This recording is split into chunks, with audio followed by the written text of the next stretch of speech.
As societies open up, many are starting to see a resurgence of transmission. Much of this resurgence is occurring in clusters of cases related to gatherings of people, including at stadiums, nightclubs, places of worship, and crowds. These types of gatherings can be amplifying events that can be the spark that creates a much larger fire. Every country and community must make its own decisions about how to host this event safely, based on their own level of risk. In some circumstances, closures or suspending events may be necessary for a short time. In others, there are creative ways events can be held safely to minimize risk. The Hajj pilgrimage, for example, went ahead with limited numbers of people who were physically distanced. Some sporting events are experimenting with reintroducing limited numbers of spectators. In the weeks and months ahead, events, festivals, and celebrations of all kinds will take place. There are ways these events can be held safely, with a risk-based approach that takes the measures necessary to keep people safe. These measures should be communicated clearly and regularly. We humans are social beings.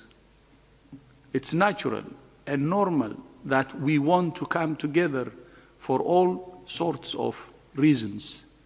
There are many ways we can be physically apart but remain socially connected.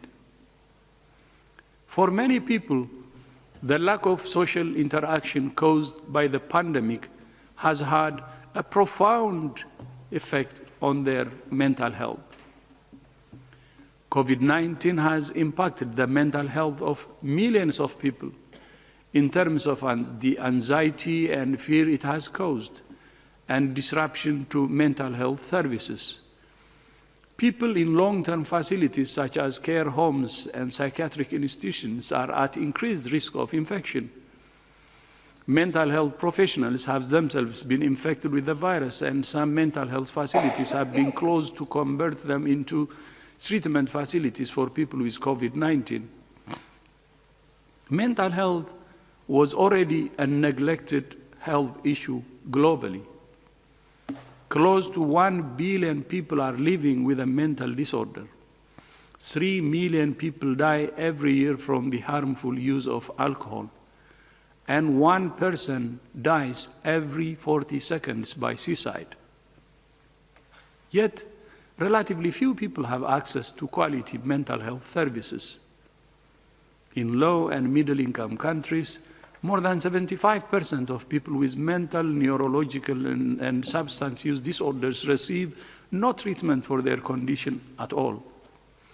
Stigma, discrimination, punitive legislation, and human rights abuses are still widespread.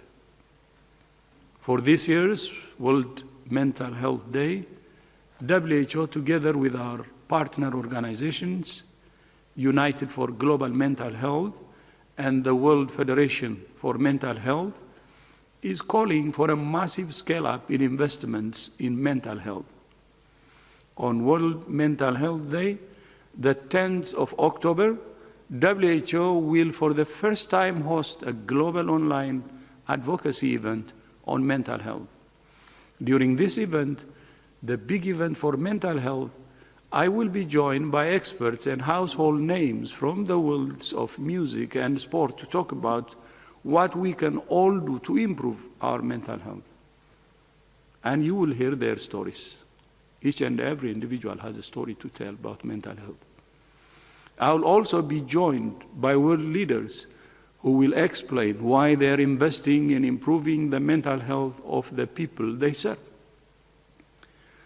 We will also show the incredible work being done and what more needs to be done to make sure that quality mental health care is available to everyone who needs it. Last month, I announced the establishment of the Independent Panel for Pandemic Preparedness and Response, IPPR, to evaluate the global response to the COVID-19 pandemic. The pandemic has been an acid test for many countries and organizations, as well as for the international health regulations, the legal instrument agreed by countries that govern preparedness and response for health emergencies. Even before the pandemic, I have spoken about how emergencies such as the Ebola outbreak in Eastern DRC have demonstrated that some elements of the IHR may need review, including the binary nature of the mechanism for declaring a public health emergency of the international concern.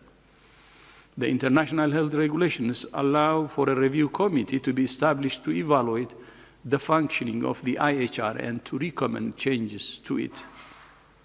Earlier today, I informed WHO's member states that I plan to establish an IHR review committee to advise me on whether any changes to the IHR may be necessary to ensure this powerful tool of international law is as effective as possible.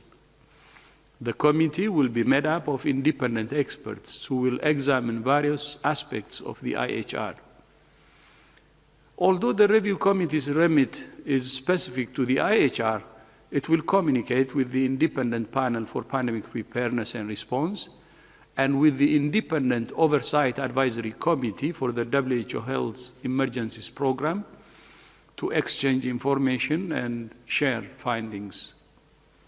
Depending on the progress it makes, the committee will present a progress report to the resumed World Health Assembly in November and a full report to the next year's Assembly in May. WHO is committed to ending the pandemic and to working with all countries to learn from it and to ensure that together we build a healthier, safer, fairer world that we want. I thank you.